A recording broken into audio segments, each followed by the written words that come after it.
Hello friends, episode 133 में क्या हुआ चलिए देखते हैं। आज का एपिसोड सही में मैं बहुत डर रही थी करने में, लेकिन मतलब देखते हैं क्या होता है आज। खैर, ये शुरुआत होती है एपिसोड की कि जो श्रेया होती है वो उनको बोलती है गुंडों को कि लक्ष्मी रेखा पार करो, और गुंडों एकदम अचानक से तूफान आ जाता है। तो सारे गुंडे जो होते हैं डर के मारे वहां से भाग जाते हैं, क्योंकि उन्हें लगता है कि ये कुछ अलग चीज है, क्योंकि इतने तूफान क्यों आ गया अचानक से। उसके बाद अंदर से सविता दरवाजा खटखटा रही होती है। तो श्रेया जाके उनको वहां से दरवाजा खोल के उनको बाहर निकालती है, और श्रेया उनसे बताती है कि वो बिल्कुल ठीक है। इधर हम देखते हैं निरंजन के पाँव में बिच्छू ने काट लिया होता है, ये अलक्ष्मी ही करनी थी। और फिर निरंजन एकदम बेहाल होकर जमीन पे गिर जाता है। निरंजन की जो माँ है वो फोन करती है सविता को कि निरंजन की हालत बताती है। तो सविता बोलती है श्रेया से कि चलो घर चलते हैं, लेकिन श्रेया बोलती है मम्मी आप चाहिए, आप ये भी करना जरूरी है, मैं यही रहूंगी। उसके बाद वो सारी मूर्ति को एक झोली में करके साइड में रख देती है उस लड़की को सुबह देने के लिए। यहाँ अंदर से कविता ये सब देख रही होती है, और फिर वो दोबारा से उन गुंडों को फोन करती है, उनको कहती है आने के लिए कि देखो अब वो एकदम अकेली है, तुम कुछ भी कर सकते हो, जल्दी आओ जल्दी आओ। और एकदम अचानक से वो गुंडे आ जाते हैं। अब एकदम श्रेया एकदम एकदम शॉक में हो जाती है कि ये क्या हुआ। वो फिर खड़ाती है, ताई जी प्लीज दरवाजा खोलिए, पर कविता दरवाजा नहीं खोलती, कहती है अब झेलो, तुम नहीं हट रही थी ना, अब झेलो। इसके बाद जो उल्लू जी होते हैं माँ से कह रहे होते हैं कि माँ ये लक्ष्मी क्या अनर्थ कर रही है, पर लक्ष्मी माँ कुछ नहीं बोलती हैं। इधर निरंजन को जब सविता हॉस्पिटल ले जा रही होती है तभी सब उसके बच्चे आ जाते हैं, और सब कहते हैं मम्मी हम मिलके ले चलेंगे डैडी जी को हॉस्पिटल। यहाँ पे श्रेया को गुंडों ने घेर लिया होता है, और इतना ही नहीं, मतलब उसमें से कुछ गुंडों ने, एक गुंडे ने श्रेया के कपड़े भी साइड से उसकी आस्तीन की तरफ फाड़ दिया होता है। श्रेया बहुत डरी हुई होती है। फिर अचानक से बहुत तेज आंधी तूफान आने लगता है, और तब जो लक्ष्मी माँ है अपने इंसानी रूप दिव्या में वहां पे आती है। वो पास पड़ी जो लकड़ियां जल रही होती है उसमें से लकड़ी उठाती हैं और श्रेया की तरफ फेंकती है। फिर श्रेया उस जलती हुई लकड़ी से उन सबका सामना करती है, और जब एक आदमी का कपड़ा जलने लगता है तो फिर सब सब डर के मारे भाग जाते हैं कि जला देगी आज। उसके बाद जो लक्ष्मी माँ होती हैं वो श्रेया के सर पे हाथ रखती हैं, और श्रेया उनका कहती है बहुत बहुत धन्यवाद मुझे बचाने के लिए।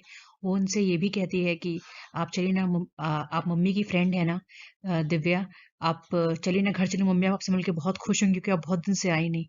लेकिन लक्ष्मी माँ कहती है अभी मुझे एक बहुत जरूरी काम है, कोई मेरा बहुत बेसब्री से इंतजार कर रहा होगा, तुम आ जाओ, फिर कभी आऊंगी मैं। इसके बाद हम यहाँ देखते हैं कि सब लोग निरंजन को घर ले आते हैं, वो ठीक होता है पहले से। फिर रोहित और अदिति जो होते हैं सविता से माफी मांग लेते हैं, सविता उनको माफ कर देती है। फिर श्रेया आती है, और श्रेया को इस हालत में पूरा परिवार एकदम चौंक जाता है कि क्या हुआ।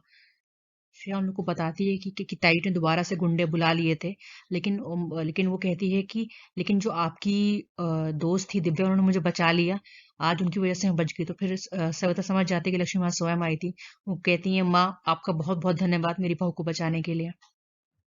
और लक्ष्मी जी एकदम गुस्से में, एकदम गुस्सा होकर के एकदम लक्ष्मी जी के पास आती हैं, कहती हैं तुमने शर्त तोड़ी है, तुमने नियम तोड़े हैं, अब मैं जीत गई, तुम एक नंबर की ढोंगी और ढोंगी। तो लक्ष्मी जी कहती हैं मैंने तो कोई शर्त नहीं तोड़ी, तुमने जो जो शर्त कहा था मैंने सब माना। तुम्हारी पहली शर्त थी कि मैं सविता के सामने ना जाऊं, मैं उसके सामने नहीं गई। तुम्हारी दूसरी शर्त थी कि मैं सविता की मदद ना करूं, तो मैंने सविता की मदद नहीं की, मैंने तो श्रेया की मदद की है। लक्ष्मी जी कहती हैं चतुराई कर रही हो तुम मुझसे, तुमने इसे क्या वैकुंठ समझा है जहां विष्णु जी तुम्हें चतुराई से तुम्हारी मदद कर देंगे। अब देखना, अब मैं सारी सीमाएं तोड़ दूंगी, और अब देखो क्या होता है सविता और सविता के परिवार के साथ। तो लक्ष्मी जी कहती हैं तुम चाहे कुछ करो, पर मैं अपनी भक्त पे आँच नहीं आने दूंगी। एक बात ध्यान रखना, मेरी अष्टलक्ष्मियां श्रेया और सविता तुम्हें कभी जीतने नहीं देंगी। और एक चीज और याद रखो कि लक्ष्मी सदाचारी का विश्वास है, किंतु दुराचारी का विनाश। मैं नियम में रहकर ही तुम्हें गलत काम करने से रोक दूंगी। आज का एपिसोड यहीं पे खत्म होता है। तो आज का जो लक्ष्मी संदेश था वो ये था, सफलता के शिखर तक पहुंचने के लिए दूसरों को गिराना उचित नहीं, ऐसा करके आप अपनी असुरक्षा की भावना को दर्शाते हैं।